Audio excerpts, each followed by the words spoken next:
In this tutorial, we're going to look at how to install the Death Star HUD, assuming that we've already downloaded the .exe installer. It's going to function for the most part just like any other installer. Simply need to double click on the installer. Sometimes you might get an error message like this, in which case we can just choose Run Anyway after clicking on More Info.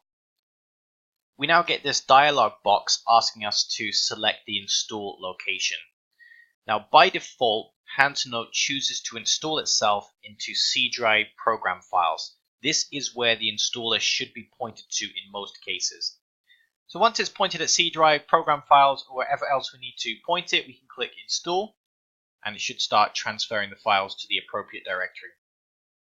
Okay, so we've just sped that up slightly. You can see it's getting towards the end.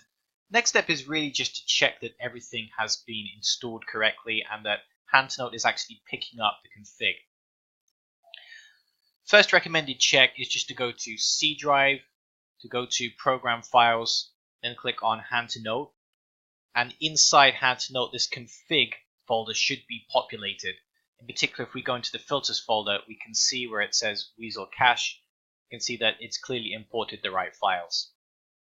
If you don't see these files here, or you see that the config folder has been placed elsewhere, something's gone wrong. We might need to point the installer to a different directory. Worst case scenario is it will actually have to manually put the files in the right place. So if they're clearly in the wrong location, we may need to copy them and paste them into the correct location.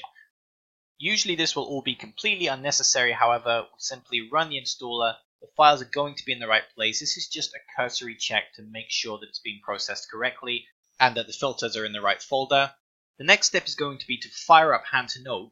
So we're here at the HUD editor options in HandToNote. By the way, make sure you restart HandToNote after installing the HUD.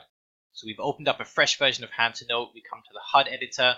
And what we're looking for is visual confirmation that the stats have been imported. We should be able to see them down the left-hand side of the HUD editor. You can very clearly see the folder there that says Weasel Cache. If we open one of the folders, we can see that it's very clearly populated with the Death Star HUD stats. We know that they belong to the Death Star HUD because they're all prefixed with WZL. Now, if we've already restarted HandToNote and these stats are still not appearing, and we've double-checked that the files have appeared in the right location, i.e. C drive, program files, HandToNote, config, then it means that HandToNote is clearly not looking in that directory for the relevant filters. It must be looking in a different directory. So why would that be the case? Usually because HandToNote's been installed to a different drive. So for example, if a HandToNote is actually installed on D drive, then we run the installer and put the filters on the C drive. It might appear as if they're in the right location, but HandToNote's not going to find them because HandToNote's installed on D drive. Sometimes our Windows install being in a language other than English can cause this type of problem, but we should have noticed that when we did the initial check where we looked to see if the stats had been installed to C drive program files rather than C drive program files of whichever language your Windows operating system is installed in. But if that's the problem, you should have already noticed that when we did the quick check to see if the filters had been placed in the correct directory. So this step of the installation should be 100% complete. Most of you won't have any of these issues, so just run the installer, the files will be there. The next step will be to make sure the HUD is activated, and we'll have a look at that in the activation part of the installation tutorial.